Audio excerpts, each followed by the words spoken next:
Assalamualaikum warahmatullahi wabarakatuh.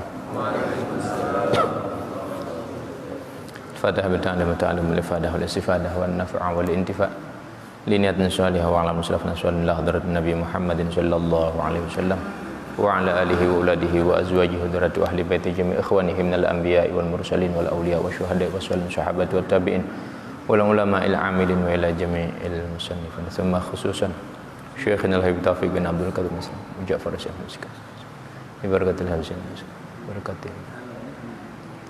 Innallaha yanfa'una bi asrarihim wa anwarihim wa ulumihim fatin fid din wad dunya wal akhirah wa walidina wa walidikum wa amwatina wa amwatikum wa amwatil muslimin Allah yaghfir lahum wa yarhamhum wa yulid darajatin fil jannah ala hadhihi niyyah al-Fatihah. A'udzu billahi minasyaitonir rajim. Bismillahirrahmanirrahim. Alhamdulillahi rabbil alamin. Ar-Rahmanir Rahim Maliki yaumiddin iyyaka na'budu wa iyyaka nasta'in ihdinas siratal mustaqim siratal ladzina an'amta 'alaihim ghairil maghdubi 'alaihim waladdallin amin. Alhamdulillah wassalatu wassalamu ala Rasulillah habibina wa syafi'ina wa qurrati a'yunina wa maulana Muhammad wa ala alihi wa sahbihi ajma'in amma ba'd. Hadratal muhtaramin, para habaib, para alim, para ulama, para asatid yang saya muliakan, segenap hadirin yang dirahmati Allah Subhanahu wa taala, kita bersyukur kepada Allah tentu sebagai keyakinan yang mendasar bahwa duduk kita di tempat ini tidak terlepas daripada yang namanya takdir dari Allah. Maka berbahagia, bersyukur atas karunia yang baik ini, kita bersama-sama bisa duduk dalam niatan untuk thalabul ilmi. Tinggal bagaimana kita menata kembali daripada hati kita masing-masing. Karena tentu semua yang kita lakukan itu diukur melalui hati kita masing-masing. Sebelum saya masuk pada beberapa penjelasan di sini dan nanti hukum-hukum fikih sebagaimana tradisi dalam majelis yang kita asuh ini, dan pada malam hari ini kita awali kembali, mudah-mudahan ini menjadi sebab berkah bagi masyarakat kita semuanya, sehingga terjalin kelembutan hati satu dengan yang lain, dan juga untuk semangat di dalam thalabul ilmi.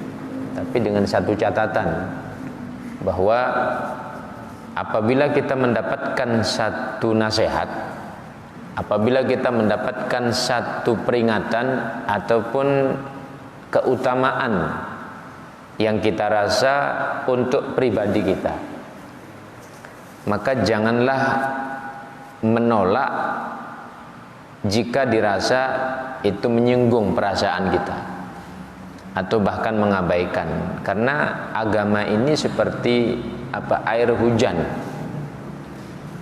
atau kalau ilmu agama ini seperti lautan yang terbentang luas.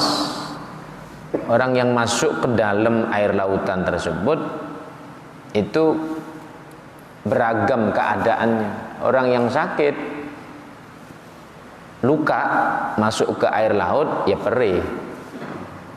Tapi kalau orang yang sehat masuk ke samudra, bila perlu berendam di sana, ya tidak perih, biasa-biasa saja. Begitulah keadaannya. Belajar agama pun sama. Terkadang dirasa kok saya ini disinggung, saya ini kok yang dimaksudkan. Sebenarnya tidak ada maksud si fulan, tidak ada. Cuman saya teringat satu nasihat dari Abdullah bin Mas'ud radhiyallahu an. Beliau menyatakan bahwa min akbariz dzunub an yaqulal insan li akhihi ittaqillah fa yaqulu alaika binafsik. Ibnu Mas'ud menyatakan termasuk daripada bagian dosa besar, min akbariz dzunub, bagian daripada dosa besar itu adalah ketika ada seorang menasihatkan satu nasihat yang baik kepada saudaranya, lalu saudaranya itu mengatakan, sudah urus diri kamu sendiri, tidak usah ngurusi diriku, tidak usah menasihati diriku, tidak usah ikut campur dalam urusanku. ucapan seperti itu termasuk daripada bagian dosa besar. Bagian dosa besar. Ada seorang tetangga datang duduk ngobrol, niatannya baik, diingatkan, sampean jangan begini, sampean jangan begini, sampean jangan begini. Dia marah, sudah urusan kamu sendiri, ngapain ngurus urusan saya. Kalimat yang terlontar seperti itu adalah satu kalimat yang membawa pribadi-pribadi itu mendapatkan catatan dosa besar di hadapan Allah Subhanahu wa taala. Nah, maka ini menjadi satu nasihat bagi saya pribadi dan kita semuanya, bahwa jika memang kita sudah berniat belajar agama, ya siap menerima.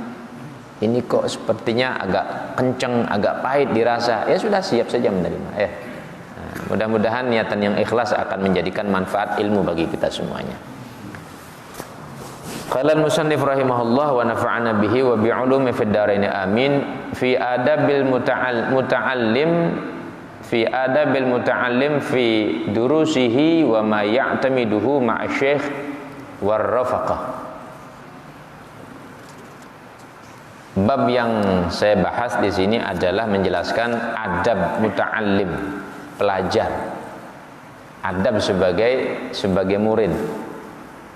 Ada adabnya murid, ada juga adabnya sebagai seorang guru. Ada adabnya murid, ada adab guru juga. Masing-masing punya adab.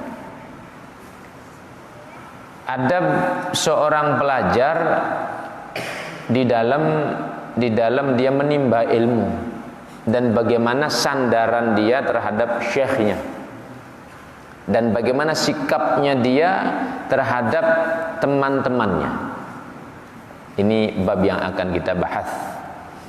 Ada 13 bab sebenarnya kalau beliau Hadratus Syekh Kiai Hashim Asy'ari, beliau merangkum di dalam kitabnya, dalam kitab ini, di antara adab-adab orang yang belajar agama.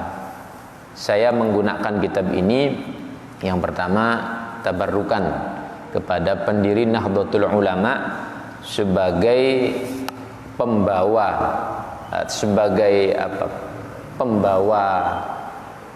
faham atau sebagai pengukuh faham Ahlus Sunnah wal Jamaah, membentengi daripada masyarakat secara umum, sehingga dibuat satu wadah namanya Nahdlatul Ulama. Di antara kitabnya ini dirangkum di sini, ini terkumpul dalam judul kitab namanya Irsyadus Sari. Ini di antara kitab. Salam. Apa saja adab-adabnya? Adab seorang pelajar itu apa saja? Supaya kita faham ya. Supaya kita faham, supaya kita mengetahui. Yang pertama, an yabda'a bi fardhi 'ainihi fayuhassila awalan arba'ata ulumin. Ini yang pertama. Dia mengawali belajar agama itu dalam urusan-urusan fardu ain. Dalam urusan fardu ain. Ilmu itu banyak ragamnya. Ada ilmu itu fardu ain, ada ilmu itu fardu kifayah. Ada ilmu itu sunnah, ada ilmu itu makruh dipelajari. Ada ilmu itu mubah, bahkan ada ilmu itu haram dipelajari. Orang belajar santet itu haram hukumnya. Ilmu tentang santet menyantet ya. Ilmu tentang sihir menyihir orang karena mencelakakan orang, maka belajar ilmu itu haram hukumnya. Jadi ada ilmu yang haram untuk dipelajari. Ada ilmu yang dia fardu kifayah. Cukup satu kampung itu satu orang belajar tafsir misalnya. Cukup 1-2 orang dia fahami tafsir itu, maka yang lain gugur. Fardu kifayah itu. Ilmu tentang hadis misalnya, cukup 1-2 orang. Ketika di kampung itu sudah ada yang ahlinya, cukup 1-2 orang ini. Tapi kalau satu kampung tidak ada sama sekali yang mengerti masalah tersebut, semua berdosa. Maka disinilah pentingnya kenapa harus anak itu dipondokkan, dibelajarkan, biar ada generasi demi generasi yang memahami tentang masalah-masalah ini, sehingga tidak menjadi sebab satu kampung ini berdosa. Itu fardu kifayah. Nah, maka dihasilkan di sini dari ketentuan kita belajar ilmu yang sifatnya fardu ain adalah 4 ilmu saja. Kalau kita sudah pahami, maka inilah ilmu-ilmu yang harus kita cari. Kalau yang lainnya itu sifatnya bisa jadi fardu kifayah, bisa jadi itu mubah bahkan makruh. Ada 4. Yang pertama adalah ilmu zat al-aliyah, wa yakfihi an ya'taqida annaha mawjudah qadimah baqiyah munazzahah anin naqais muttasifah bisifatil kamalat wa ilmu sifat, wa yakfi an ya'taqida anna dzat al-aliyah muttasifah bil qudrah wal iradah wal ilm wal hayah was sama' wal basar wal kalam. Nah, di sini dijelaskan yang pertama, yang wajib difahami, dipelajari daripada ilmu itu adalah ilmu yang berkaitan dengan zat Allah yang maha agung, zat Allah yang maha tinggi, zat Allah yang maha mulia, yaitu ilmu tauhid. Sederhana di sini dijelaskan, cukup dia mengiktikadkan bahwa Allah itu adalah ada, zat yang maha ada. Ketika orang sudah meyakini Allah itu ada, cukup sudah secara umum. Nah, tentu untuk menguatkan keyakinan dasar akal kita dan hati kita, maka di sini dijelaskan bahwa Allah itu ada, dikuatkan dengan sifat adanya itu adalah qadim, zat maha dulu, ada maha dahulu. Kemudian baqiyah, kekal. Adanya Allah ini maha dahulu, kemudian kekal sifatnya. Munazzahah anin naqais, dibebaskan daripada sifat-sifat yang kurang. Kalau akal kita berjalan, akal kita aktif, maka akan terus kita berpikir, seandainya Allah tidak ada, seandainya Allah tidak qadim, seandainya Allah tidak kekal, seandainya Allah tidak terbebas dari sifat kurang, maka perputaran alam ini, perputaran bumi ini tidak akan terjadi normal kalau tidak ada zat yang maha segala-galanya seperti ini. Ini ilmu yang pertama yang harus ditanamkan dalam hati orang beriman. Kalau dia sudah pahami, buahnya kemana? Orang beriman itu kalau sandarannya kuat kepada Allah, dia tidak pernah akan bimbang, akan mendapatkan satu kesejukan. Kenapa? Ada zat tempat dia bersandar. Kalaupun yang fatal, yang paling dikhawatirkan manusia mati misalnya, tetap saja kematian ini Allah yang menentukan. Kalau tidak jadwalnya mati, ya tidak mungkin mati. Jadi sudah sangat kuat sandarannya. Kalau seandainya Allah tidak takdirkan dia terkena musibah, penyakit, virus, ataupun digigit nyamuk itu, demam berdarah, cikungunya dan sejenisnya, penyakit-penyakit berbahaya, kalau Allah tidak takdirkan, tidak akan kena. Itu prinsip keyakinannya. Sehingga dia sangat kuat bersandar kepada Allah Subhanahu wa taala. Kenapa? Dia yakin, akidahnya sudah kuat. Kita punya Allah yang maha ada, maha dahulu, maha kekal, dan terbebas daripada segala yang namanya kurang. Artinya Allah maha sempurna. Kalau cuma ngatur satu hambanya saja, membebaskan daripada penyakit, gampang. Gampang, kenapa? Allah maha segala-galanya. Ini ilmu yang wajib yang harus dipelajari, ilmu tauhid. Kalau kita sederhanakan lagi bahasanya, orang-orang tua dulu kita mengajarkan, belajar kitab Aqidatul Awam. Ini saya menegaskan kembali, apakah ini masih diajarkan di anak-anak kita, masih diajarkan di santri-santri kita di masjid ini, apakah masih diajarkan Aqidatul Awam? Kalau masih diajarkan, bersyukur, alhamdulillah.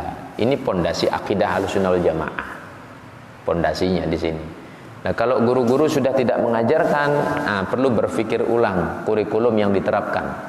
Ini yang paling mendasar ini. Ini yang paling mendasar. Kalau sudah aqidatul awam ini tidak diajarkan, mau jadi apa? Orang pondasinya sudah keliru. Nanti tumbuh kembangnya juga jadi keliru. Kalau pondasinya sudah keliru, maka harus benar-benar difahamkan ini. Kemudian ini yang pertama. Nah, apabila dia ingin menambahkan daripada masalah ini, nah, cukup dia ambil sandaran daripada Al-Quran. Dasar daripada penjelasan ini apa? Dasar daripada sifat-sifat yang dijelaskan di sini apa? Nah, cukup dia pelajari tentang hal tersebut untuk meneguhkan kembali. Itu yang pertama. Kemudian yang berikutnya, ilmu yang kedua adalah berkaitan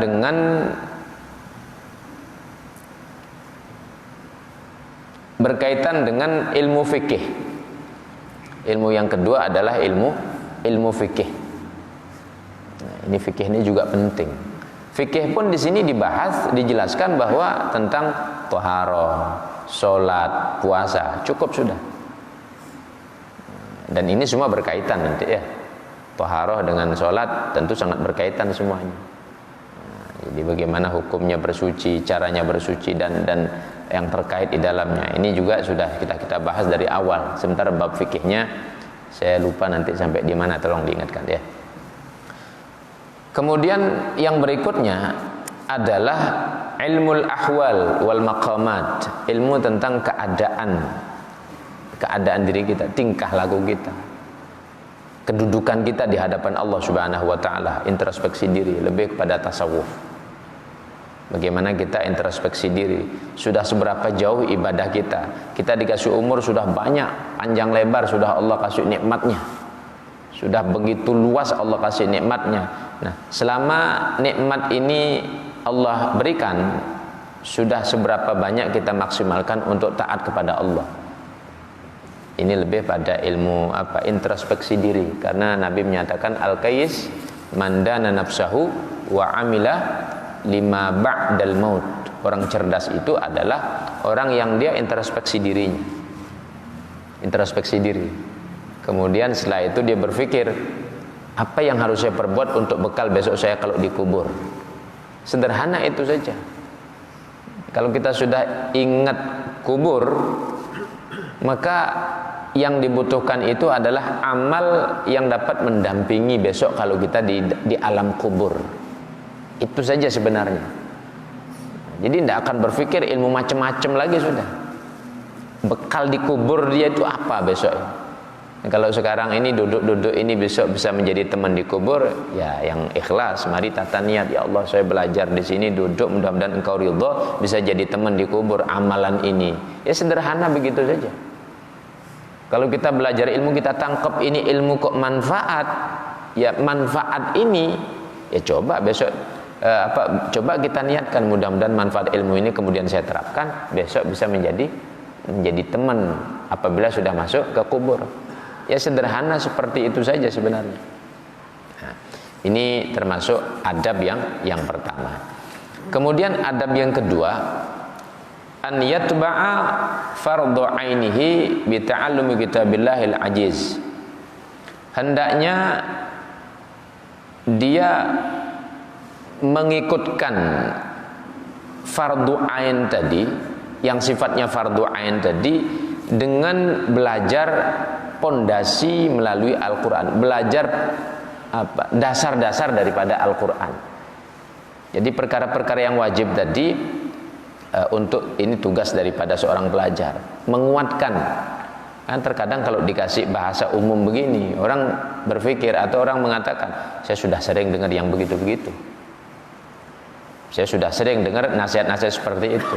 Maka tugas pelajar itu gali daripada Al-Quran. Apa sih landasannya kalau fulan ngomong begini, dasarnya kemana? Nah cuman kan bukan digali-gali sendiri. Cari seorang guru untuk lebih mendalami hal tersebut.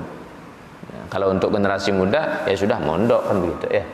Ini adab sebagai seorang murid.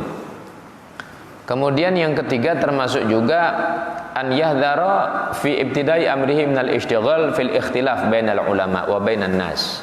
Menjaga di awal, di permulaan dia belajar untuk tidak menyibukkan dalam urusan ikhtilaf antara ulama, perbedaan antara ulama. Fitnah sekarang ini terjadi di mana-mana ini ya. Kenapa? Karena rupanya umat ini dia tidak belajar seperti kurikulum yang diajarkan orang-orang tua kita dulu. Saya masih sangat ingat sekali ya, pertama kali diajarkan juz amma itu. Pada juz amma itu saya diajarkan kitab perukunan. Itu mendasar sekali itu ya. Setelah kitab perukunan baru kemudian naik dikit lagi diajar kitab Safinatun Najah. Nah, setelah kitab Safinatun Najah tuntas, baru berangkat ke pondok. Di pondok pun diulangi lagi itu kitab Safinatun Najah itu. Setelah itu faham, rupanya tidak sebatas faham, disuruh ngafal sekalian. Setelah itu hafal dan faham, disuruh cari syarahnya. Syarah daripada Safinatun Najah itu. Yang saya pakai kebetulan kitab Nailur Roja. Itu dalam salah satu syarahnya itu. Nah, kemudian setelah itu baru naik ke takrim. Jadi urutan-urutannya sehingga kuat betul nancep, dan itu dalam lingkungan madhab Syafi'i, dalam alur madhab Syafi'i, sehingga begitu kuatnya tertanam pada diri saya. Kalau sudah madhab Syafi'i ya sudah, bukan berarti yang lain keliru. Mau digeser sedikit saja tidak bisa. Kalau di Safinatun Najah itu diajarkan misalnya nyentuh istri itu batal, ya sudah, itu bukan berarti yang lain salah. Tapi karena memang pondasinya sudah kuat seperti itu sudah. Ya saya ketemu memang penjelasannya, hukum-hukum fikihnya, khilafnya itu ketemu memang. Di Hanafi bagaimana? Ketemu, saya pelajari. Cuman bukan berarti ketika ketemu ya sudah, oh ini kan juga ada, bolehlah kita pakai. Oh ini juga ada, sama-sama ulama, ya kita terserah sudah pilih mau pakai yang ini ya bisa, pakai yang ini bisa. Nah itu bukan prinsip santri begitu itu. Bukan prinsip santri. Dan kalau begitu ngambil sikap justru menunjukkan memang tidak punya pondasi yang kuat. Kalau begitu ngambil sikap, tidak punya pondasi yang kuat dalam belajar agama. Maka Kiai Hasyim Asy'ari mengajarkan di antara adab seorang murid itu adalah dia mengawali belajar agamanya itu fokus pada urutan tingkatannya. Jangan langsung bab ikhtilaf. Jangan langsung bab ikhtilaf. Jadi lebih fokus pada masalah yang segera harus dia kerjakan, bukan pada perbedaan-perbedaan tersebut. Namun kita melihat penyajian saat ini, penyajian ilmu saat ini, baik itu yang di media dimanapun, cenderung seperti itu. Yang dimunculkan adalah perbedaan-perbedaan itu. Bahkan yang dimunculkan itu sengaja pertentangan-pertentangan terus yang dimunculkan, tidak diarahkan, tidak digiring orang untuk belajar tahapan demi tahapannya, langsung tinggi ya. Itu yang kita melihat, sehingga banyaklah terjadi benturan-benturan itu. Kalaupun benturan orang tanya dasarnya sebagai penguat argumentasinya, dia tidak ngerti juga. Nah, ini masalah ya, ini masalah. Nah, maka saya perlu tegaskan bahwa di antara adab kita belajar ilmu, karena memang ini rutin pengajian-pengajian seperti ini, saya berpesan kalau ilmu fikih ya sudah fokuskan fikih, belajar, kemudian ya semuanya benar, cuman jangan loncat-loncat begitu. Nanti pakai ini. Kalau Syafi'i, pegang Syafi'i, insya Allah selamat. Tidak usah loncat-loncat. Kalau emang mau Hanafi, pegang Hanafi itu, insya Allah selamat. Tidak usah loncat-loncat. Nanti ke sini, bingung. Nah, terus bagaimana? Ya, cari guru, cari ustadz, kemudian kitabnya apa ya sudah, itu pakai referensi. Nah, jadi jangan nanti cari gampang-gampangnya. Oh, ini kan berat hukumnya, sudah tidak usah kita pakai. Oh, ini cari yang gampang-gampang saja. Nah, namanya jalan ini kan tidak selalu mulus ya. Kalau saya kasih gambaran sebagai kalimat penutup, bahwa jalan ini kan tidak selalu mulus. Walaupun kita bilang itu jalan tol, tetap saja kadang ada kerikil-kerikil. Ya di saat ketemu kerikil ya kita terima bahwa memang itu hambatan, kan begitu ya. Jangan kemudian kita ingin jalan yang gampang-gampang saja, apalagi jalan ke akhirat. Apalagi dalam proses hidup ini kan ada ujian-ujian, kan tidak gampang ya, tidak gampang. Nah maka ini sebagai pondasi kita untuk menata niat di dalam belajar agama. Mudah-mudahan bermanfaat, mengingatkan saya pribadi dan kita semuanya bahwa ada hal yang lebih penting yang perlu kita prioritaskan daripada yang kita anggap penting-penting yang lainnya. Dari yang penting itu ada yang lebih penting lagi. Wallahu a'lam. Sampai mana Fik? Syarat sahnya sholat ya.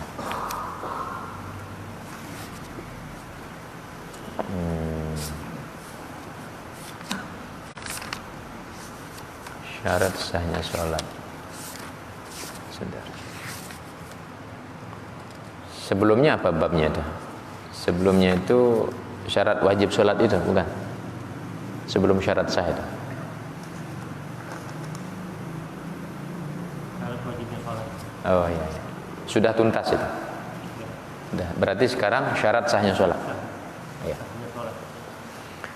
Qala al-musannif rahimahullah wa nafa'ana bihi wa bi'ulumi fid dharain amin. Syurutu sihhatis shalah. Makna syurut sihhatis shalah ay la tasihhu sholatu illa idza tawaffarat hadhihi syurut min bidayatis shalah hatta nihayatiha wa hiya sab'atun. Ini yang penting dalam kehidupan kita ya. Ini yang penting ini. Karena ini berkaitan dengan teori dan sekaligus teknis dalam beribadah. Ini yang dimaksudkan tadi ilmu wajib itu. Yang dimaksudkan ilmu wajib itu ya diantaranya ini yang kita pelajari ini. Syarat sah sholat. Yang dimaksudkan di sini adalah tidak sah sholat seseorang kecuali tawaffarat hadhihi syurut. Terpenuhi daripada syarat-syarat ini min bidayatis sholat, dari awal, dari permulaan kita sholat hatta nihayatiha, sampai akhirnya. Wahya sab'atun, ada 7 saja. Jadi ada 7 syarat sah sholat. Kalau salah satunya tidak terpenuhi berarti tidak sah sholatnya. Bukan kita mendahului ketentuan Allah menerima tidaknya. Adanya hukum fikih ini adalah sebagai aturan perundangan yang Allah tetapkan untuk mengukur, untuk menilai besok di hadapan Allah, oh ini sah, ini tidak sah, untuk mengukur. Dan inilah pedoman kita. Jangan sampai salah pedoman, tidak pakai fikih kita kemudian katakan kan Allah yang lebih tahu, tidak usahlah ngurus-ngurus saya. Saya sholat mau sah tidak sah kan Allah lebih tahu, tidak usah ngurus-ngurus. Nah itu bahlul namanya ya. Kalau begitu bahlul namanya. Karena kita punya aturan perundangan.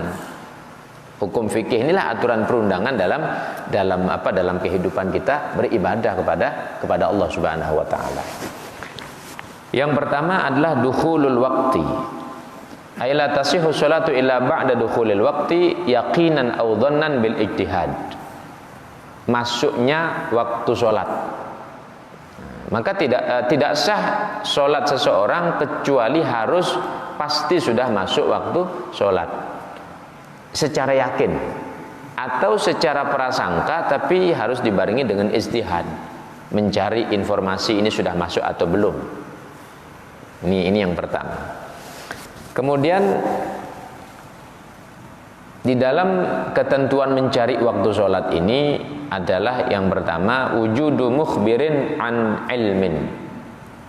Ini kalau secara umum kita bahas, tapi kalau kondisi saat ini kan sudah gampang, ada jam, bahkan jam yang sudah otomatis sudah ya. Belum lagi ada azan dan seterusnya. Banyak. Cuman ini teorinya ulama-ulama dulu beristihad bagaimana caranya orang supaya yakin masuknya waktu sholat. Dijelaskan kita seperti ini. Kalau sekarang kan sudah gampang. Sudah tinggal pakai alarm saja sudah. Oh, waktu zuhur, waktu asar, waktu maghrib, isya kan sudah tinggal terima saja. Wujudu mukhbirin an ilmin, adanya berita daripada orang yang memberitakan tapi dengan dasar ilmu. Dengan dasar ilmu, bukan asal-asalan. Oh, sudah masuk waktu, tidak asal-asalan seperti itu. Sampai pernah terjadi, ini ceritanya Imam Ibn Hajar. Ceritanya Imam Ibn Hajar. Di mana beliau pernah satu waktu di Mekah nih ceritanya, kejadian. Karena suasananya mendung. Suasananya mendung pada waktu itu. Ini orang pada sholat malam ini. Pada sholat malam. Nah, kok tidak kunjung sholat subuh? Orang pada nunggu-nunggu. Ini sudah masuk atau belum? Bingung. Semuanya bingung. Sampai akhirnya Imam Ibn Hajar ini memberikan komando. Sudah adzan. Masuk waktu sholat. Dari mana Syekh kok bisa menetapkan masuk waktu sholat? Ini mendung suasananya ini. Kita tidak bisa melihat fajar ini terbit. Bagaimana Anda mengetahui? Kita semua dalam keadaan ragu-ragu. Oh begini, saya ini kebetulan disengat kalajengking. Apa kaitannya sengat kalajengking dengan masuk waktu sholat subuh? Nah, beliau katakan, saya ini biasa punya wiridan. Punya wiridan kalau malam, kalau sore itu punya wiridan istiqomah. Dan setelah subuh saya punya wiridan yang baru, yang lain. Ini biasa saya lakukan. Loh, apa kaitannya dengan masuknya waktu sholat digigit kalajengking dengan wiridan katanya? Allah Subhanahu wa taala memberikan satu jaminan, wiridan yang dibaca oleh seseorang itu dikirim malaikat untuk menjaga orang-orang yang sudah membaca amal wirid tersebut. Dari sore sampai fajar. Nanti ketika dibaca fajar itu penjagaannya sampai sore lagi. Sehingga pada dua waktu ini kalau orang benar-benar membaca wiridnya akan dijaga oleh Allah Subhanahu wa taala. Nah, saya ini belum baca wirid pagi. Kalau yang kemarin sudah saya baca, yang pagi belum saya baca. Kenapa mendung? Tidak tahu, ini kita belum sholat. Nah, maka kekosongan waktu ini berani ini makhluk kalajengking ini masuk untuk menggigit saya. Ini sebagai tanda bahwa berarti ini subuh sudah masuk dan saya belum membaca wirid untuk waktu berikutnya. Saya belum membaca wirid untuk waktu berikutnya. Kekosongan inilah kemudian menjadi sebab kalajengking menggigit saya. Ini berarti sudah masuk waktu sholat subuh. Sudah adzan sekarang. Sampai begitu istihadnya orang dulu ya. Sampai begitu istihadnya orang dulu. Ya memang kelasnya Imam Ibn Hajar, bukan kelasnya kita ya.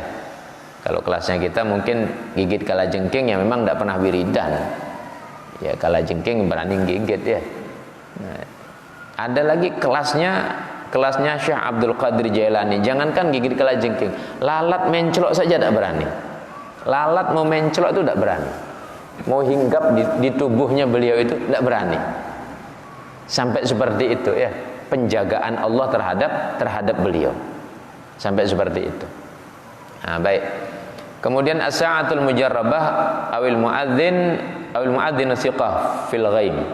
Jadi waktu yang memang sudah diuji ketentuannya. Sudah ditetapkan, atau muadzin yang terpercaya. Nah, kalau sekarang kan azan ini sudah terjadwal siapa yang menjadi muadzin, kan terjadwal ya dalam satu masjid. Nah, cuman jangan salah. Nanti muadzin ini asal-asalan, tidak mau lihat waktu, yang penting dia adzan saja begitu ya. Belum masuk waktu adzan. Nah, perlu muadzin ini tahu betul waktunya. Oh, ini waktunya ini sudah waktunya adzan. Jadi jangan asal-asalan. Apalagi masjid besar jadi rujukan. Pastikan kalau emang isya misalnya jam sekian ya tetapkan, subuh jam sekian ya tetapkan. Jangan nanti didahului atau dilambat-lambati. Adzan ini kan untuk penanda waktu sholat. Maka harus yang thiqah, yang dipercaya. Jangan asal-asalan ya. Adzan pun kan juga ada adab-adabnya. Ya minimal wudu, walaupun tidak wajib ya, adab saya bilang. Wudu, pakai tutup aurat. Jangan nanti karena tidak ada azan masih pakai celana pendek, pakai rokok, kemudian hidupin speaker, azan sambil rokokan. Nah, ini kan kurang adab ya, kurang adab. Ya walaupun sampai berita bahwa sudah masuk waktu sholat, cuman sangke santainya begitu. Celana pendek belum wudu kemudian adzan, habis adzan sumat sekali, nanti adzan lagi sumat lagi. Ya jangan begitu ya, tidak sopan itu, tidak sopan. Kemudian termasuk juga imkanul ijtihad minal a'ma bihirfatin aw nahwiha, kalau orang buta misalnya, atau termasuk juga contohnya orang di dalam penjara. Nah, ada kedengaran adzan sama sekali, sudah waktu sholat bingung ditetapkan. Ya dia berusaha bertanya. Nah, mungkin dengan pedoman matahari. Ada penjara yang susah untuk mendapatkan akses informasi. Ya, contohnya kalau penjara-penjara tempat orang-orang kufar ya, kayak di Amerika, di mana, barangkali orang ditaruh di sana.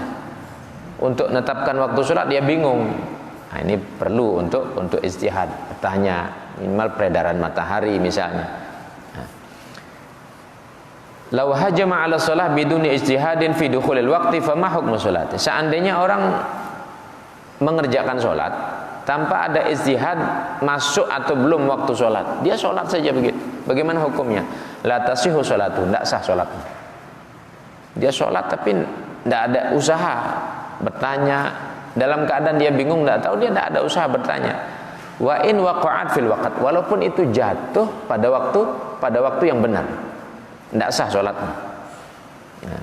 Kenapa? Li adamil jazmi bin niyah, karena tidak ada jazm, tidak ada penguatan terhadap niat mengerjakan sholat pada waktu yang sebenarnya, tidak sah sholatnya.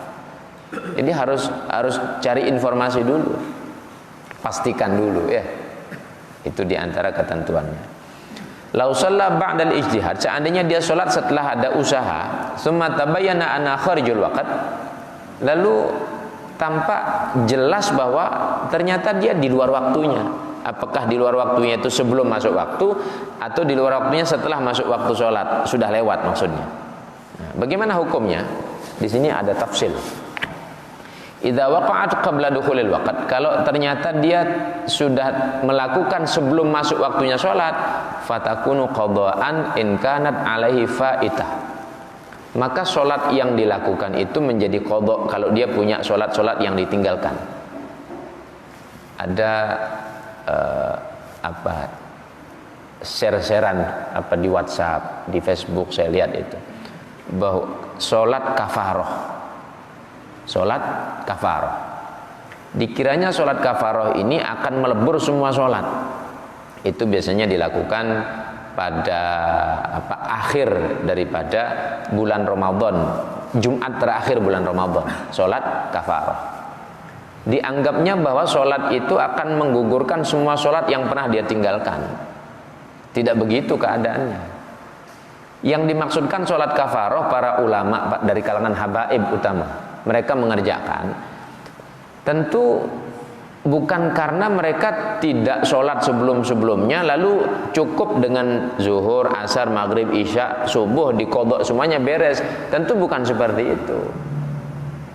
Yang menjadi pertimbangan mereka adalah khawatir di dalam perjalanan umur semenjak balik ada 1-2 kali dia tidak sholat karena lupa, misalnya sholat kafaroh itu sebagai pelebur. Barangkali dari perjalanan dari masa balik sampai dia pada umur itu ada 1-2 sholat tertinggal, lalu dikerjakanlah sholat kafaroh pada akhir Ramadan, pada Jumat akhir Ramadan. Begitu mereka mengerjakan. Bukan orang yang sudah nyata-nyata dulu tidak sholat, misalnya sebulan tidak sholat, lalu nanti di akhir Ramadan, Jumat akhir dia kafaroh, cukup sudah mengganti semuanya. Tidak seperti itu.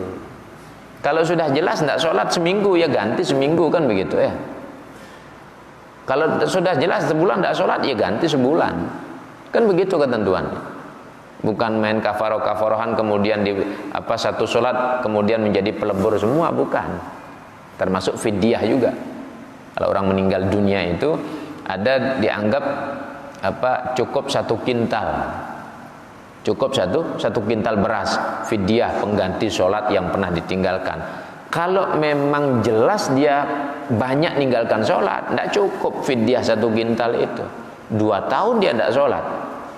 Apa malaikat mau disogok dengan 1 kintal beras? Ya tidak mau ya. 2 tahun tidak sholat, malaikat kemudian sogok. Ini sudah tak sogok pakai beras 1 kintal. Apalagi mau nyogok Allah dengan beras 1 kintal. Tidak cukup ya. Tidak cukup. Maka saya katakan, kalau memang ada contoh ini, ada orang sakit 3 bulan. 3 bulan dia sakit. Lalu meninggal. Kalau kita mengikuti pendapat yang pakai fidyah, 1 mud, 1 kali tidak sholat. Kalau 5 kali 1 hari kan 5 kali misalnya, berarti 5 mud kan begitu ya. Anggap gampangnya 5 kilo, kurang dari 5 kilo, 1 mud itu kurang lebih. Rupanya dia belum masuk waktunya. Sholat itu tetap dinilai oleh Allah, maka itu menjadi qadha terhadap sholat yang pernah ditinggalkan sebelumnya. Kalau dia pernah meninggalkan. Wa illa, kalau dia tidak punya hutang-hutang itu, waqa'at nafilatan mutlaqah, itu menjadi sholat sunnah mutlak, tetap ada catatan pahalanya. Tetap ada catatan pahalanya. Kalau seandainya dia tinggalkan itu. Kalau seandainya dilakukan sebelum masuk waktunya. Yang kedua, idza waqa'at ba'da khurujil waqt, kalau terjadi setelah masuk waktu, fatakunu qadha'an litilka shalah, maka itu menjadi qadha terhadap salat yang dia tinggalkan tadi. Ini berkaitan dengan seandainya dia salat tanpa ada usaha untuk mengetahui waktunya salat, hukumnya seperti itu. Artinya harus dipastikan dulu, oh ini sudah masuk waktunya, oh saya salat. Oh ini belum masuk waktunya, ya jangan sholat dulu. Oh ini ragu-ragu, tanya dulu sudah masuk atau belum. Begitu dalam ketentuannya. Jadi detail sekali sebenarnya dalam urusan ibadah ini. Makanya kenapa Nabi memberikan 1 jaminan pasti. Allah juga dalam Al-Quran berikan jaminan pasti. Orang yang sholat itu apabila benar ya, itu bisa dengan sholatnya mencegah perbuatan keji dan mungkar. Kalau benar sholatnya. Loh, kok ada orang sholat tapi tetap saja dia maksiat? Ya berarti bukan sholatnya yang salah, berarti dia belum sempurna dalam menunaikan itu. Mungkin secara zahirnya sempurna, tapi dalam niatannya, dalam menunaikan tadabburnya, mungkin memahami maknanya, mungkin belum. Karena Allah sudah menjamin sesungguhnya sholat itu bisa mencegah perbuatan keji dan mungkar. Loh, ada orang dia habis sholat kemudian bermaksiat, habis sholat maksiat lagi, habis sholat maksiat lagi. Kok bisa seperti itu? Ya bukan sholatnya yang salah. Berarti memang pribadinya itu belum benar-benar mendalami. Baik, itu yang pertama.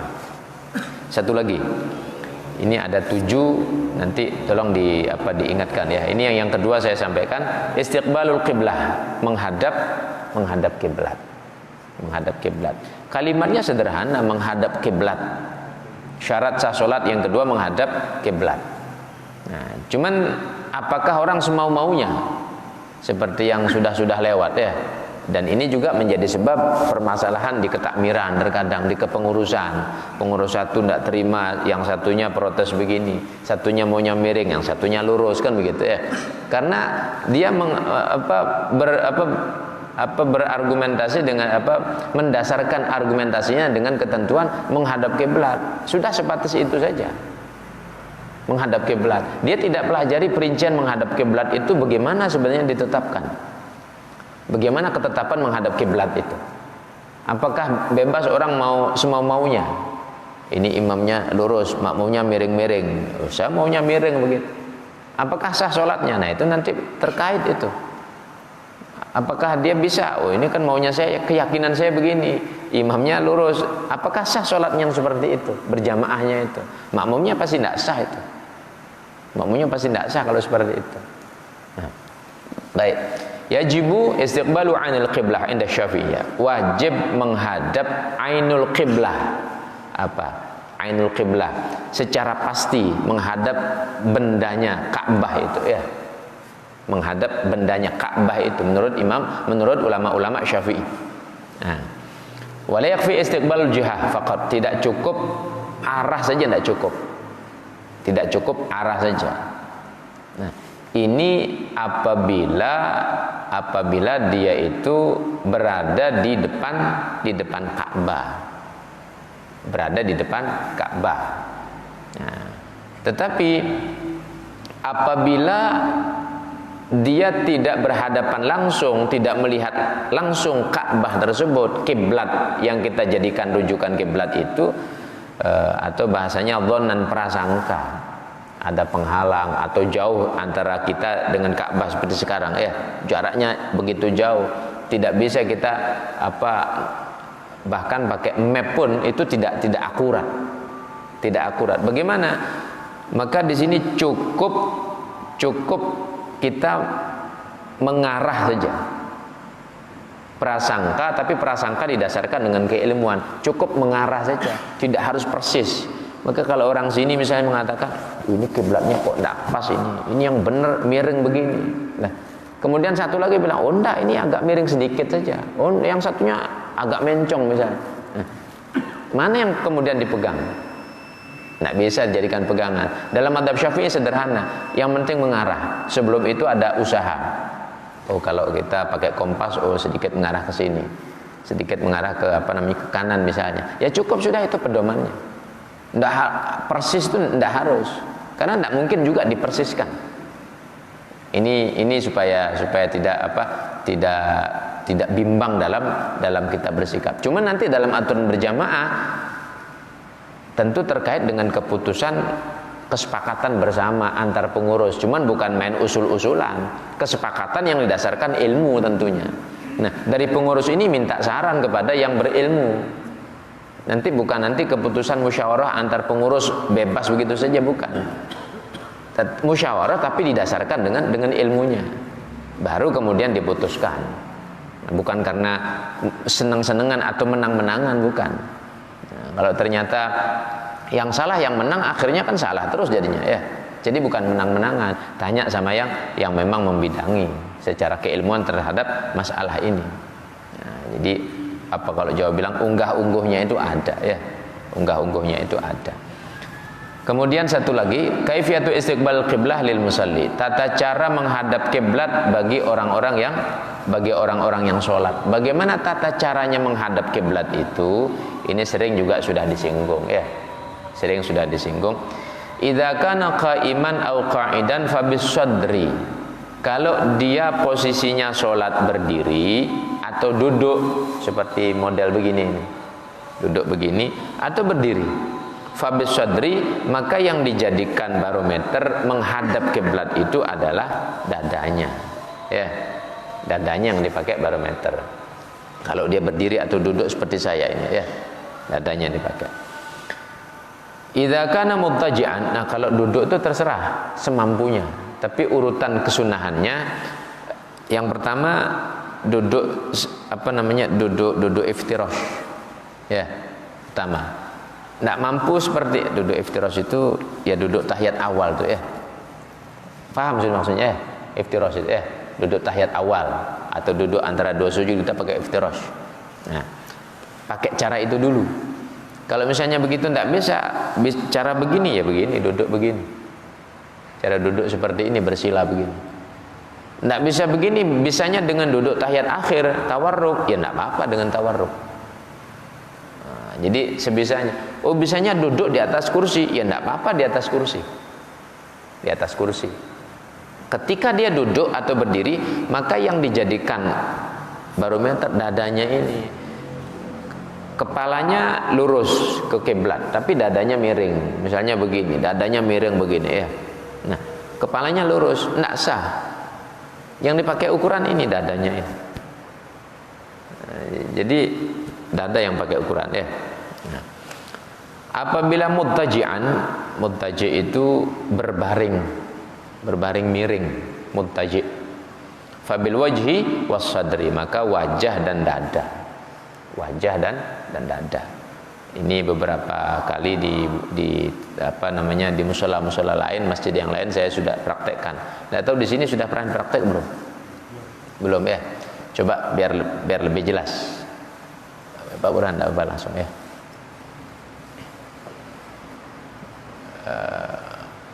Miring ke kanan, ya. Tidur miring kanan, ya. Miring ke kanan. Ya baik, biari dulu tidur bebas, ya. Nah, biari dulu. Nah, kira-kira benar enggak begini? Ya. Nah, ini saya pakai tanya jawab saja biar gampang pahamnya. Benar enggak kalau begini? Salah ya. Nah, apa alasan salahnya? Pak Burhan biar dia menjadi dulu, Ya. Salahnya apa? Masalah kiblat. Kalau tidur miring begini berarti kiblatnya di selatan jadi, ya. Kan begitu jadi. Nah, maka posisinya salah begini. Artinya tidak sembarangan orang mau sholat tidur, ya. Kiblatnya dulu pastikan. Kiblatnya di sana, di barat. Nah, bakat kepalanya di utara berarti. Kepalanya di utara, ya. Ya, coba tidur miring di utara. Nah, seperti ini. Kemudian agak di, ya, coba bersih. Enggak sampai tidur gitu. Biasanya kan pakai bantal. Jadi usahakan arah wajah itu ke ini, kaki agak ini dikit, enggak agak ke depan. Ya, seperti. Nah, kemudian wajahnya agak diarahkan ke kiblat. Begitu ya. Coba pakai bantal, tangannya pakai. Nah, anggap seperti. Cuman ini agak tinggi ya. Agak tinggi posisinya. Nah, jadi yang dipakai ini wajah, kemudian dadanya juga. Sebentar, permisi. Ini kepalanya agak di.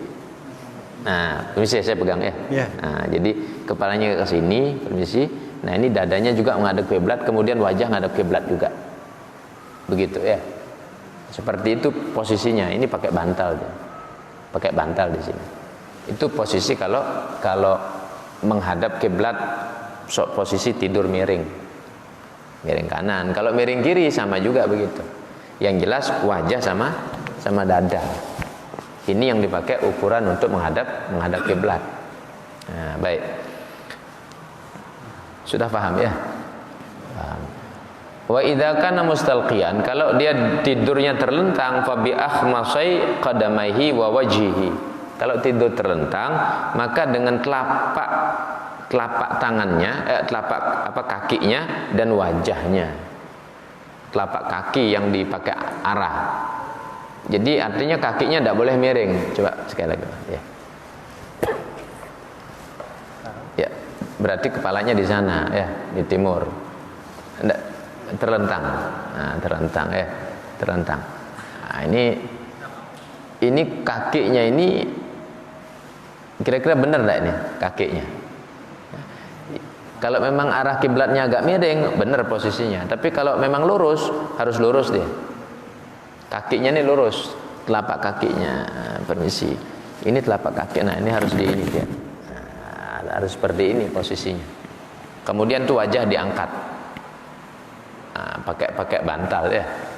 Pakai bantal agak tinggi dia, sekiranya menghadap kiblat. Nah, seperti itu. Itu harus. Nah, kalau enggak misalnya wajah kepala dimiringin sekedar taruh saja, enggak sah sholatnya. Ngadep kiblatnya soalnya enggak masuk. Nah, jadi begitu caranya ya. Caranya seperti itu. Nah, terus bagaimana susah di rumah sakit enggak bisa.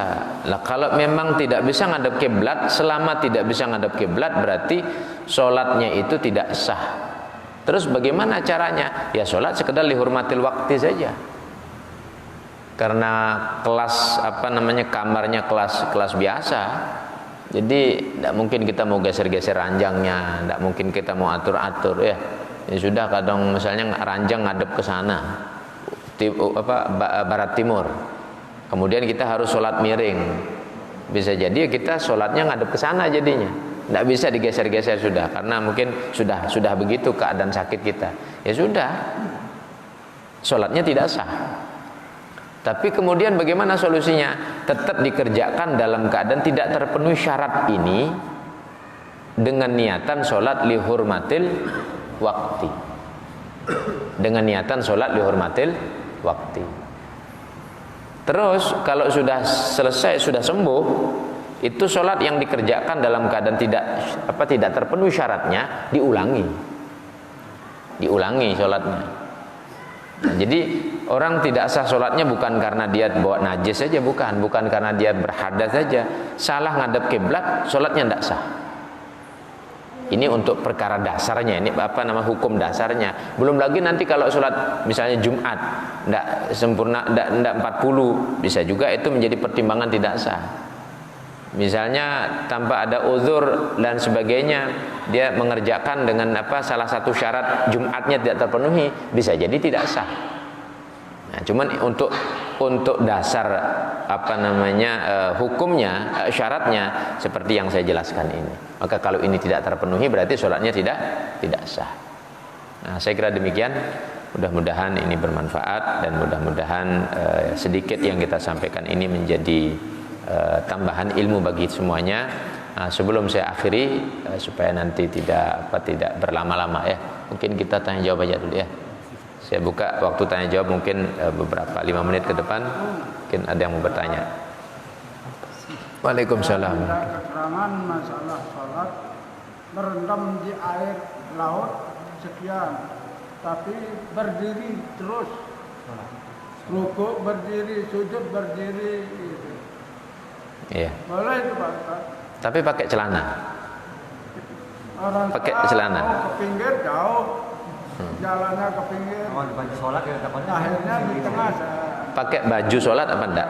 Bajunya pakai. Orang saya sering-sering ke pantai. Iya, begini ya.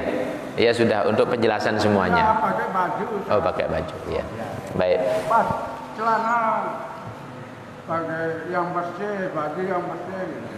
Begini, kalau memang memungkinkan dia untuk kembali, harusnya dia kembali. Kalau memungkinkan untuk kembali, harusnya kembali ke daratan dulu. Berapa menit sih misalnya, anggap dia biasanya kalau berendam mancing itu berapa jarak itu? Paling kan ngerendam segini ya. Artinya kalau kembali ke pantai itu paling ya setengah jam, anggaplah setengah jam ya. Artinya kan mungkin, harusnya kembali dulu. Artinya itu bukan uzur. Artinya itu bukan uzurnya sholat, maka harus kembali dulu ke pantai. Nah kalau demikian karena bukan uzur, maka itu dianggap sholat lihurmatil waktu saja. Tidak cukup. Dia harus kembali ke pantai untuk mencari tempat yang normal sehingga terpenuhi syaratnya, rukuknya, sujudnya semuanya ya, seperti itu. Ya. Ya kalau pantai itu pakai celana panjang. Ya. Ya sah sudah ya, sudah sah ya. Kalau pakai celana, pakai baju, cuman harus ke pantai ya. Ya, baik. Ada lagi? Ustaz mau nanya masalah sholat berjamaah. Mungkin kedatangan masjid itu terlambat. Boleh saya minta keterangan selain dari keterangan yang tadi? Bisa diataskan, dapatkan sopnya penuh semua sop. Kemudian saya bikin sop sendiri. Apakah boleh? Begini, memang ini ditentukan di dalam agama, dan ada beberapa riwayat yang menegaskan bahwa Nabi kalau mau sholat itu pasti melihat di belakangnya dulu. Kalau belum rapat sofnya, belum lurus, Nabi tidak akan takbir. Sampai satu waktu Nabi sudah hampir sholat ini. Kok dilihat ada di belakang itu, Nabi punya mukjizat, walaupun menghadap kiblat, tapi bisa melihat dengan dari yang di belakangnya. Itu di antara mukjizatnya Nabi. Hampir Nabi takbir, kok ada yang miring sedikit. Nabi mengatakan bahwa wahai manusia, luruskan, rapatkan sofnya, atau kalian itu akan dibuat berpecah belah. Nah, jadi Nabi tidak jadi takbir. Disuruh ngeluruskan dulu, ngerapatkan dulu sof itu. Nah, artinya ada ketentuan dalam kita sholat berjamaah. Nah, sehingga dari pertanyaan ini saya katakan, kalau sof di depan itu sudah penuh, aturannya dia ngatur sof di belakang lurus dengan imam.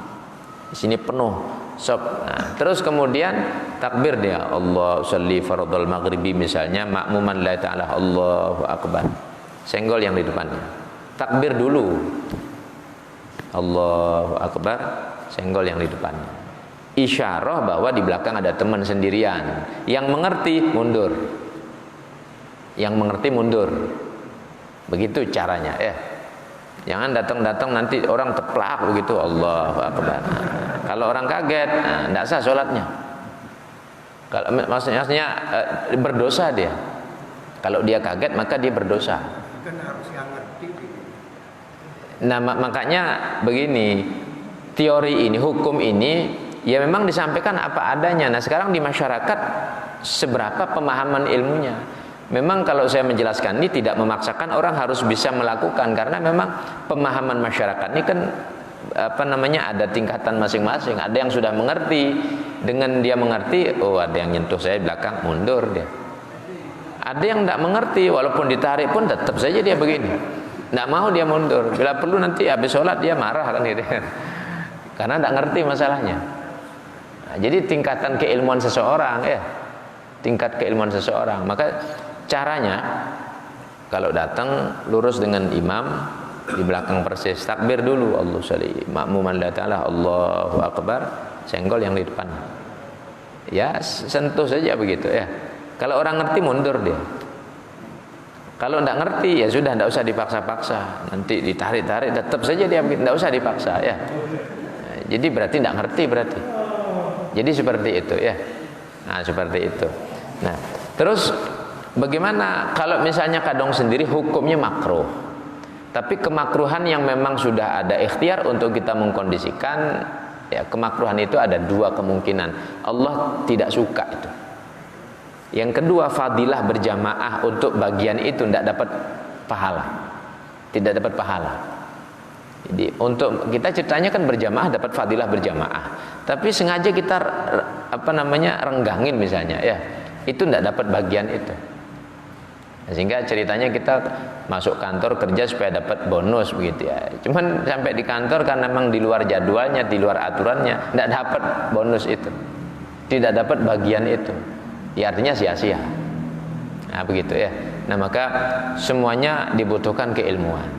Nah, ini pada kondisi yang darurat, pada kondisi yang mendesak saya katakan ya makruh ya. Cuman sudah kondisinya begitu bagaimana? Tapi kalau tidak darurat ya berarti sia-sia berarti. Tidak darurat ya. Darurat itu apa?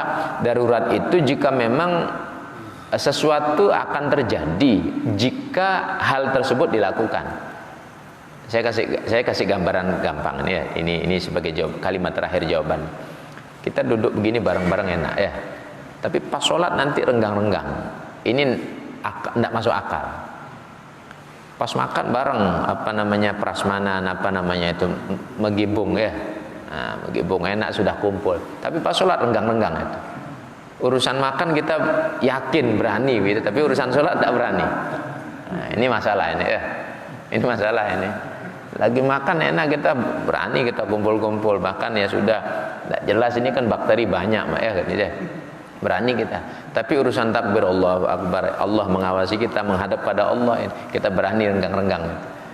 Tidak enak sama manusia, tapi enak sama Allah ceritanya ya. Sama Allah dia enak. Berani saja dia gitu ya. Tapi sama manusia tidak enak. Nah, ini perlu menjadi penegasan. Nah, maka saya katakan hukumnya kalau memang sengaja menyendiri makruh. Tapi kalau sudah ada ikhtiar seperti itu, nah itulah kembali kepada penilaian Allah nantinya. Tapi saya berpesan jika jika kita mengetahui disenggol sama di belakangnya, oh berarti ada orang di belakang ini, mundur. Mundur pun jangan langsung loncat ke belakang. Ya, 1 kali mundur. Nanti 2 kali sampai sejajar ya sudah begitu. Jangan juga langsung 1, 2, 3 kali bergerak langsung batal juga ya. Ada aturannya itu. Saya kira demikian ya. Baik. Satu lagi masalah sholat. Ketika kita sholat, ya. Kemudian ada yang mau lewat, apakah boleh dipasang tangan? Dilihat-lihat begini. Kenapa kok sunnah sholat itu kita hamparkan? Apakah sejadah, apakah apapun ya, atau taruh benda, kunci, ataupun kalau sekarang orang bawa HP, taruh HP dia. Apa tujuannya? Ini sebagai satir, sutroh. Ya. Orang kalau sudah memasang satir seperti ini, apakah satir itu yang tinggi ataupun benda, tongkat, sejadah ataupun apapun, kunci misalnya, kok sengaja orang lewat di depan kita antara sutroh dengan kita, silakan dihalangi. Bukan dihalangi, kasih aba-aba. Cukup begini saja sudah. Kalau orang ngerti dia kan, oh ini orang sholat, tidak berani dia lewat.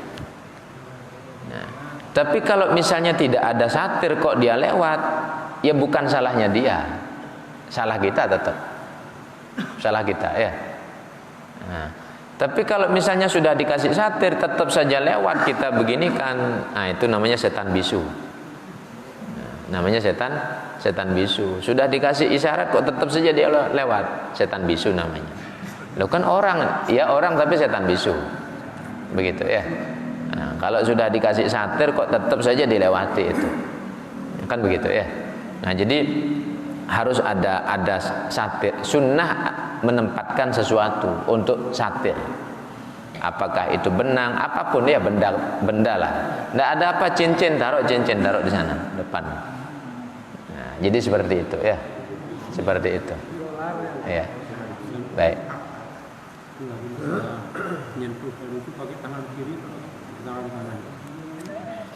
Semua yang baik itu pakai tangan kanan ya. Jadi ya enggak apa-apa, bagus sentil ya. Jadi pakai tangan kanan. Jadi Allahu Akbar, sudah sentuh. Begitu ya. Maksudnya posisinya jamaahnya di sana gitu. Posisi yang masuk ini, posisi yang masuk ini berarti di sebelah kirinya. Posisinya benar. Ini kalau memang maksudnya jamaahnya seperti ini ya persis lurus dengan imam, berarti yang di depan kita ambil. Tapi kalau maksudnya masbuk berdua, kita ambil sebelah kanan. Sebelah kanan. Nah, nanti kemudian kalau datang lagi ngambil dia sebelah kirinya.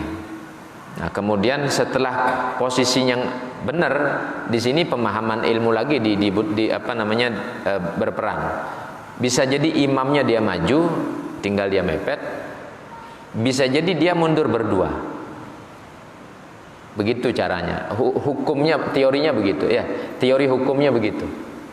Ini yang dimaksud nyuruh makmum mundur itu kan? Iya. Maksudnya yang kanan kita begitu? Iya, yang kanan berarti kita posisi kirinya dia yang mau sentuh itu. Disuruh mundur maupun si makmum itu. Yang kanan kita, yang ya lurusan kita misalnya, coba contoh berdiri. Nah, contoh berdiri biar jelas. Mau nggak berdiri? Nah, datang misalnya, takbir dulu, takbir. Persis di belakangnya. Ya, ini anggap banyak orang ya, bukan berdua saja. Anggap banyak orang. Coba takbir dulu. Nah, sentuh. Nah, cukup begitu sudah. Ya seperti itu sudah. Mau mundurnya ini ya, kalau lurus kan. Oh, maksudnya mundurnya dia ini. Nah, ini bisa mundur ke kanan. Ke kanan ya. Ke kanan. Satu, nah, terus dua. Seperti itu. Iya. Seperti itu, ya. Nanti yang apa yang samping merapat. Gitu ya.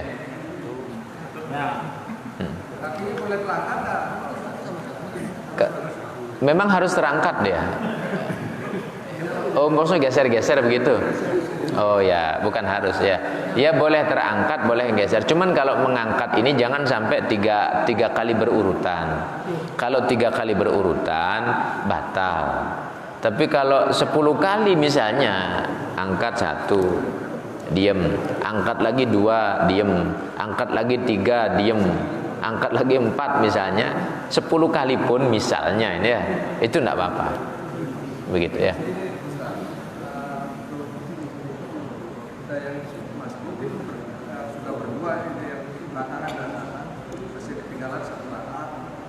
Jadi salah satunya kan harus ada maju yang lagi teruskan.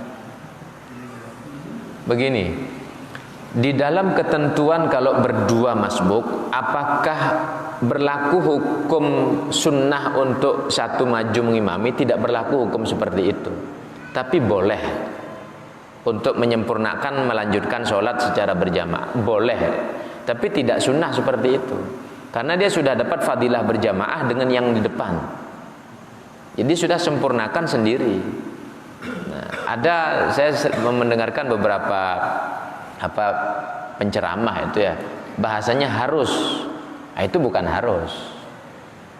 Kenapa? Alasannya Orang yang masbuk itu dia sudah dapat fadilah berjamaah dengan yang di depan ini. Kan cukup sudah itu ya. Hanya saja memang tidak sama dengan orang yang dapat berjamaah secara sempurna. Nah, makanya dalam hukum fikih itu apakah boleh? Boleh. Boleh seperti itu. Kalau mau dia lakukan untuk menyempurnakan dari ketertinggalannya itu sampai tuntas. Boleh dia seperti itu, tapi itu tidak banyak diterapkan oleh guru-guru kita mengajarkan tidak seperti itu. Lalu pernah saya lihat salah satu ustaz yang itu ngajarin mempraktekkan seperti itu. Saya belum pernah mau melakukan seperti itu lagi. Gimana? Dari sunnah. Ya itu tadi kalau secara hukum fikih itu boleh. Namun jika kita bimbang ragu-ragu karena memang tidak begitu umumnya kita diajarkan. Kiai-kiai kita tidak begitu umumnya mengajarkan. Ya maka tidak usah dipraktekkan seperti itu. Cukup kita berpedoman bahwa dengan sholat berjamaah sama imam pertama, lalu kita masbuk, kita sudah mendapatkan fadilah berjamaah itu. Namun jika kita ngerti hukumnya begini dan yang kita ajak juga mengerti, ya tidak apa-apa. Kan begitu ya. Kalau sama-sama mengerti hukumnya. Nah, karena biar enggak bahasanya ini ustadz ini kok kayaknya melakukan, landasannya apa dia, kan begitu ya. Nah, kalau kita kejar dia terhadap dasar dia melakukan praktek tersebut apa? Kalau dia enggak ngerti jawabannya juga, oh Nabi melakukan begini, jelas enggak ada begitu contohnya. Jelas enggak ada itu ya. Nah, kalau dia bingung juga, jangan ngikuti orang bingung. Nah, begitu ya. Kita tanya coba dia, landasannya apa itu? Kalau misalnya dia ngaku-ngaku jawaban tidak ngerti, orang bingung jangan diikuti. Ada satu lagi Pak. Iya. Jadi kalau ada yang di depan kita ada yang batal, kan dia harus keluar dari jamaah. Iya. Dan yang di belakang itu kan maju maksudnya. Iya. Sunnah untuk mengisi soft itu tadi. Makanya kenapa kok saya dari pertanyaan pertama tadi, pada prinsip dasarnya sunnah berjamaah itu kan harus rapat. Nah, kesunahan rapat ini bahkan dalam kondisi dalam rangkaian sholat pun kalau terjadi kekosongan, sunnah untuk diisi, kan begitu ya. Orang harus bergerak menghilangkan konsentrasinya, sunnah untuk diisi. Lah bagaimana kalau orang sengaja dia renggang-renggangkan, kan ini makruhnya fatal, kan begitu ya. Nah, jadi artinya tetap sunnah untuk mengisi kekosongan tadi. Yang di belakang maju atau yang di sampingnya? Yang di belakang maju, ya, yang di belakang maju. Nanti kalau yang sampingnya geser semua kegeser nanti. Jadi yang di belakang maju, nanti belakangnya lagi itu maju lagi. Kalau misalnya ada 5 soft sama-sama penuh, itu maju, nanti yang belakangnya maju. Jadi majunya satu-satu orang, jadi tidak banyak bergeser, begitu, ya.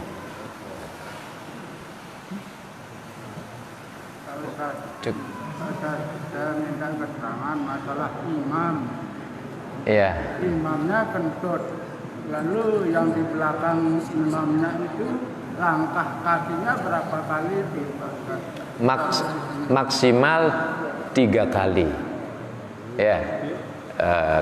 Tapi tidak boleh berurutan, tidak boleh langsung. Jadi kalau imamnya kentut, kemudian imamnya pergi, nah kemudian yang imam itu sudah keluar sana. Ya, keluar sana. Kalau mau maksimal boleh, tapi seandainya maju 1 langkah saja, satu langkah cukup sudah. Jadi maju 1 langkah cukup sudah ya. Yang penting ada beda antara imam dan makmum. 1 langkah tidak apa-apa, cukup. Begitu ya. Masalah imam ini ada sulitnya, nanti baca ayatnya itu salah umpamanya. Terus ditegur dengan yang di belakang itu bagaimana kan itu Pak Ustaz? Menegur imam itu boleh. Biasanya bukan ditegur, diiringi ya. Kalau imam salah itu diiringi dia, bukan ditegur, kamu salah bacaannya, ya batal sholatnya ya. Tapi diiringi. Jadi bacaan yang salah itu diiringi, begitu ya. Ya, supaya kita tidak nama salah saja, saya sama Pak Ustadz minta perbaikan hukum, kita akan bawa akan meninggal dunia. Iya. Milik Allah, kita akan kembali kepada Allah. Iya, betul. Iya. Cukup ya. Al-Fatihah. Bismillahirrahmanirrahim. Ar-Rahmanir Rahim Maliki Yaumiddin Iyyaka na'budu wa iyyaka nasta'in Shiratal mustaqim Shiratal ladzina an'amta 'alaihim ghairil maghdubi 'alaihim waladdallin. Bismillahirrahmanirrahim. Alhamdulillahirabbil alamin. Allahumma shalli ala sayyidina Muhammad wa ala sayyidina Muhammad. Rabbana fa'na ma 'allamtana. Rabbi 'allimna alladhi yanfa'una. Rabbi faqihna faqih ahlana wa qarabatil lana fi din mahalikatil unsa wa dzakar rabba fikna fikum ma taradika wa lana fi'lan karama warzuqil kulla halalan daiman wa akhilat ya ulama wal syarr. Allahumma inna ala dzikrika wa syukrika wa husni ibadatik. Allahumma ij'alna uladana wa ahlana tullaban khairi wa ahli ilmi wa ahli ibadah wa la taj'alna wa iyyakum min ahli syarri wad dhair. Rabbana atina fid dunya hasanah wa fil akhirati hasanah wa qina adzabannar. Rasulullah sallallahu Muhammad walhamdulillahi rabbil alamin. Al-Fatihah.